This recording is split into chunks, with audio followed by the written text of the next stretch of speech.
ici-bas, tu es dans un examen. Mais quand on te retire la feuille à Abdallah, sache que l'encre est séchée, la plume est levée et les feuillets et le livre est fermé. C'est trop tard, c'est maintenant qu'il faut œuvrer.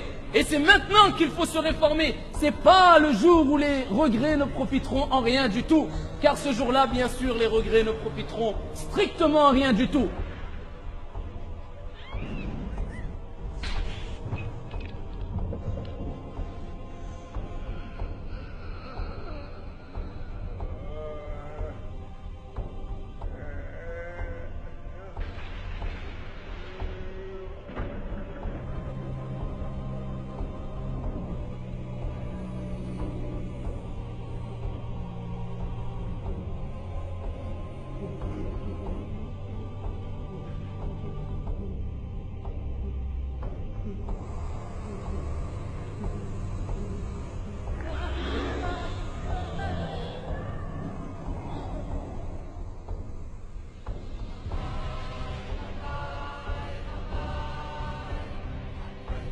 Comprenez maintenant ces paroles? Pourquoi le prophète alayhi afdalus salatu wa taslim a dit: si vous saviez ce que je sais, vous pleuriez beaucoup et vous ririez peu. Mais les gens au jour d'aujourd'hui, on rit beaucoup et on s'amuse beaucoup et on fait beaucoup de mal avec notre langue, avec nos mains, avec nos... Voilà qui pleure d'entre nous. Choisis serviteur d'Allah. Choisis servante d'Allah. Où sommes-nous par rapport à ces paroles, ahibati fillah? Est-ce qu'on se rappelle du feu de l'enfer? Ou est-ce que ça rentre par une oreille, ça sort par l'autre? Est-ce que quand il fait chaud, on dit Allahumma najjina minan nar, Allah préserve-nous du feu de l'enfer, alors que la chaleur doit nous renvoyer au rappel de l'au-delà et particulièrement de l'enfer? Regarde la situation de l'insan, alors que le feu d'ici-bas n'a rien à voir avec le feu de l'au-delà. Alors que si une personne simplement, on le met dans une pièce, ahibati fillah, une pièce fermée alors qu'il fait 50 degrés ou 40 degrés dehors, quel sera son état? Que dire si on rajoute de la chaleur dans cette pièce? Que dire si on lui fait rentrer des flammes de la vie d'ici-bas? Que dire du feu de l'enfer? Hadith wa la haraj wa la hawla wa la quwwata illa billah. Ici, il y aura l'enfer, il y aura le feu. Et toute personne rendra des comptes sur sa propre personne, sur ce qu'il a avancé, ce qu'il a commis de bien et de mal. Et toute chose se paye, ici-bas et dans le delà. Et ton Seigneur n'oublie rien. Tu t'enflais d'orgueil et tu as oublié que tu allais être lavé, que tu allais être enterré et que ton cœur, ton corps allait dégager une odeur nauséabonde. As-tu oublié qu'il y a des gens qui vont avoir des habits de feu? La plume est levée et l'encre est séchée et le livre est fermé.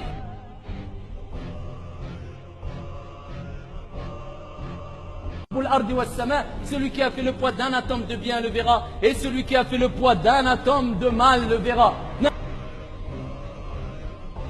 Ici tu ne peux commettre aucun péché, mais tu rends des comptes sur toutes tes actions, petites ou grandes, si minimes soient-elles.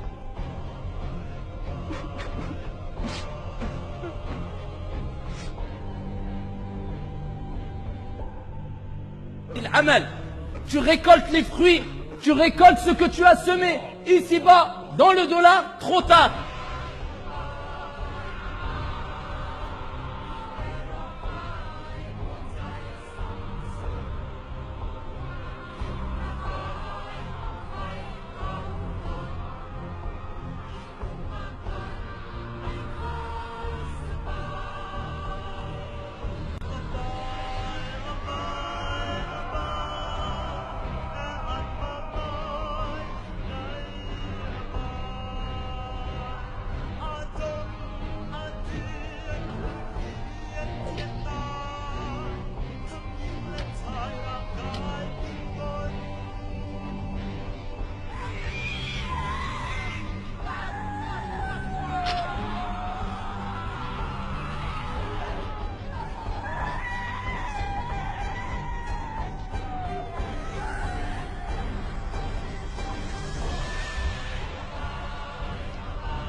A-t-on oublié l'au-delà alors que les pieux prédécesseurs se rappelaient de l'enfer? Alors que les pieux prédécesseurs, quand il faisait chaud, ils pleuraient. Il est rapporté beaucoup de paroles concernant les pieux prédécesseurs quand il faisait chaud. Est-ce que maintenant, pendant que je vous parle, est-ce que vous n'aimeriez pas boire un bon verre d'eau froide, fraîche, et aller faire une bonne douche et se désaltérer? Mais en enfer ou au jour de la résurrection, c'est autre chose.